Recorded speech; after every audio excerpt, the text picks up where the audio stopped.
ಆತ್ಮೀಯ ವೀಕ್ಷಕರೇ, ತಮ್ಮೆಲ್ಲರಿಗೂ ಸ್ವಾಗತ ನಮ್ಮ ಯೂಟ್ಯೂಬ್ ಚಾನಲ್ನಲ್ಲಿ. ಇಂದಿನ ಈ ಒಂದು ವಿಡಿಯೋದಲ್ಲಿ ಕರ್ನಾಟಕ ರಾಜ್ಯ ಸರ್ಕಾರಿ ನೌಕರರ 7ನೇ ವೇತನ ಆಯೋಗದ ಕುರಿತು ಒಂದು ಪ್ರಮುಖ ಮಾಹಿತಿಯನ್ನು ತಮ್ಮೊಂದಿಗೆ ಶೇರ್ ಮಾಡ್ತಾ ಇದ್ದೀನಿ.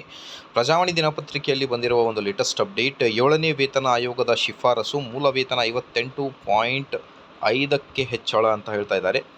ಏನಿದೆ ಅಂತ ಡೀಟೇಲ್ ಆಗಿ ನೋಡ್ತಾ ಬಂದರೆ, ರಾಜ್ಯ ಸರ್ಕಾರಿ ನೌಕರರ ವೇತನ ಪರಿಷ್ಕರಣೆಗೆ ರಚಿಸಿದ್ದ 7ನೇ ವೇತನ ಆಯೋಗವು 31% ತುಟ್ಟಿ ಭತ್ಯೆಯನ್ನು ಮೂಲ ವೇತನದಲ್ಲಿ ವಿಲೀನಗೊಳಿಸುವ ಜತೆಗೆ 27.50ರಷ್ಟು ಫಿಟ್ಮೆಂಟ್ ನೀಡುವಂತೆ ಸರ್ಕಾರಕ್ಕೆ ಶಿಫಾರಸು ಮಾಡಿದೆ. ಆಯೋಗದ ಅಧ್ಯಕ್ಷರಾದ ನಿವೃತ್ತ ಮುಖ್ಯ ಕಾರ್ಯದರ್ಶಿ ಕೆ. ಸುಧಾಕರ್ ರಾವ್ ನೇತೃತ್ವದ ಆಯೋಗದ ಸದಸ್ಯರು ಮುಖ್ಯಮಂತ್ರಿ ಸಿದ್ದರಾಮಯ್ಯ ಅವರನ್ನು ಶನಿವಾರ ಭೇಟಿ ಮಾಡಿ 244 ಪುಟಗಳ ವರದಿಯನ್ನು ಸಲ್ಲಿಸಿದರು.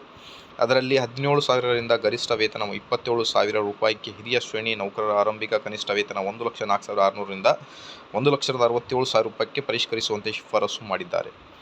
ಸೊ ಇದು ಒಂದು ಲೇಟೆಸ್ಟ್ ಬಿಗ್ ಬ್ರೇಕಿಂಗ್ ನ್ಯೂಸ್ ಅಂತಲೇ ಹೇಳ್ಬೋದು 7th ಪೇ ಕಮಿಷನ್ ಕುರಿತು.